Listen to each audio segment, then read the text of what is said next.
All right, and joining me today is Zac Pauga, who fights Jordan right at UFC Vegas 69. That fight is on February 18th. So, Zac, before we get into talking about the fight, I wanted to talk about being in the Ultimate Fighter house because I've heard everything, right? Like, I've heard people talk about it being great. You get all these new training partners, you get all these new trainers. I've heard people say it's the worst experience of their life.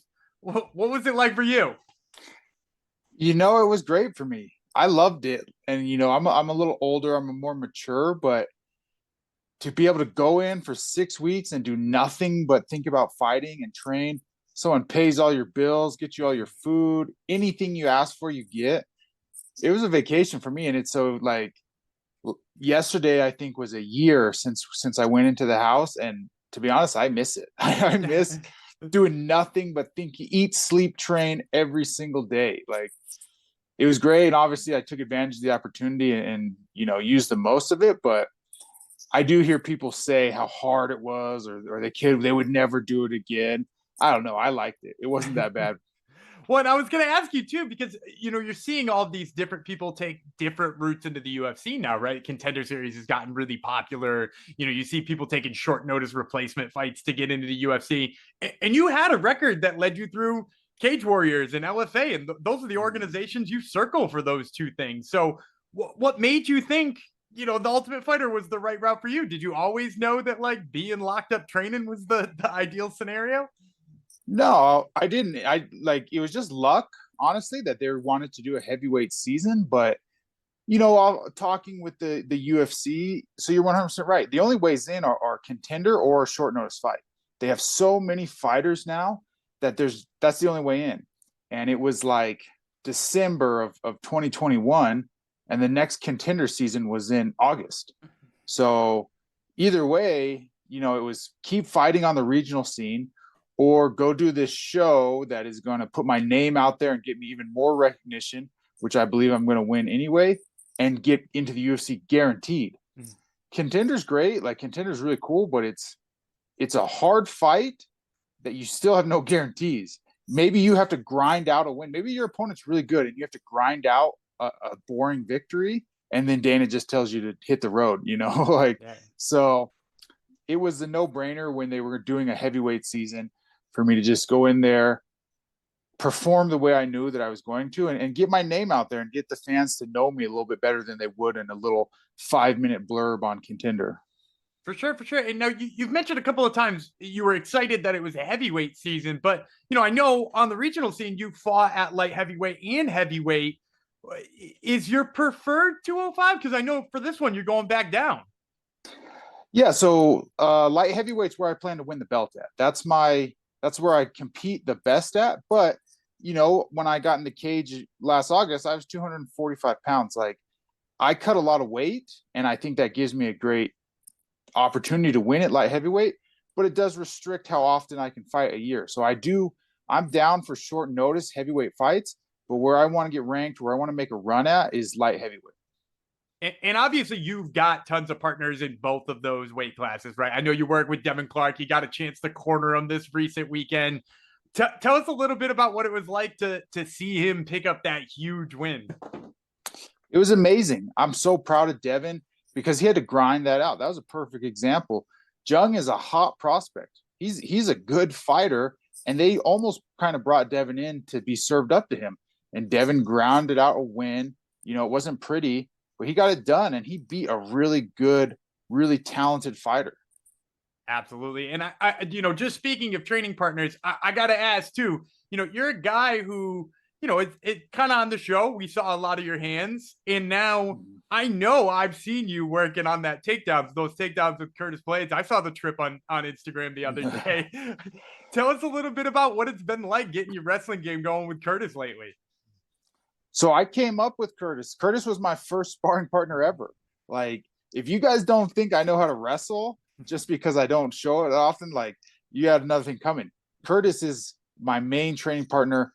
Me and him have done thousands of rounds over the last 4 years. And grappling is a big part of my game that I hope to show in as a light heavyweight, right? I don't really want to take the chance of ending up underneath one of these big heavyweights, but part of my game at light heavyweight is pushing guys against the cage and stuffing them in the crack.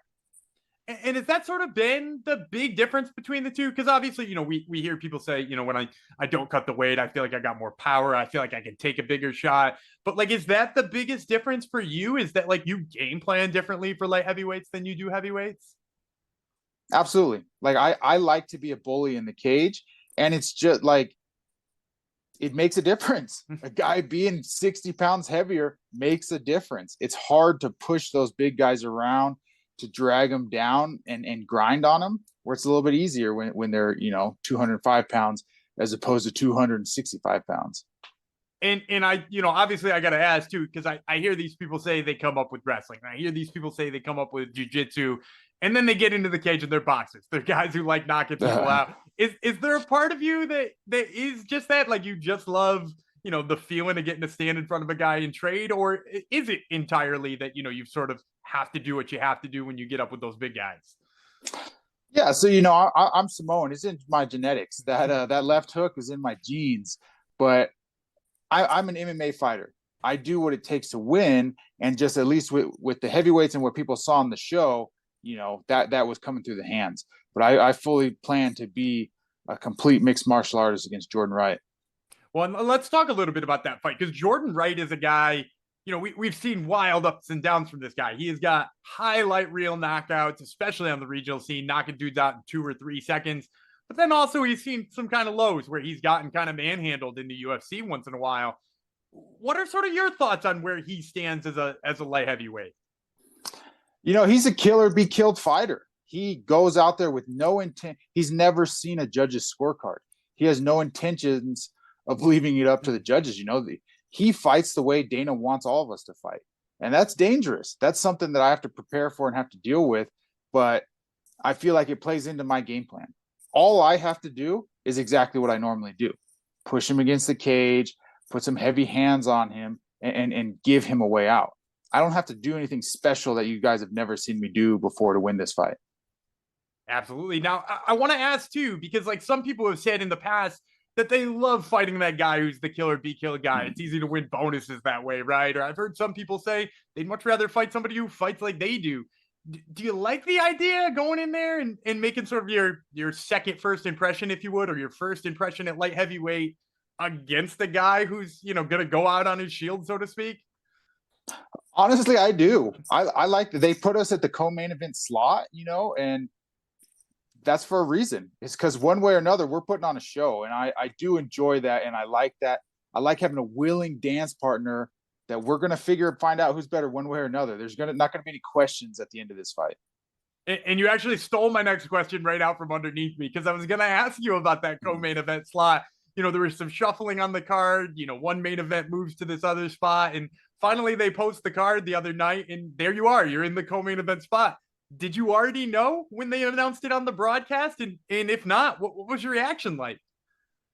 I had no idea. They didn't ask me if I wanted to be the co-main event, but I'm excited. I'm happy just to get a chance to, show my skills. Like, people in the media and on Twitter and stuff, they complain about fighter pay and all this stuff, but this is the UFC giving a chance to unranked, lesser known fighters to get their name out there. And that's more important to me than an extra few $1,000, is being able to get in front of people's eyes and put my name and my skills on display.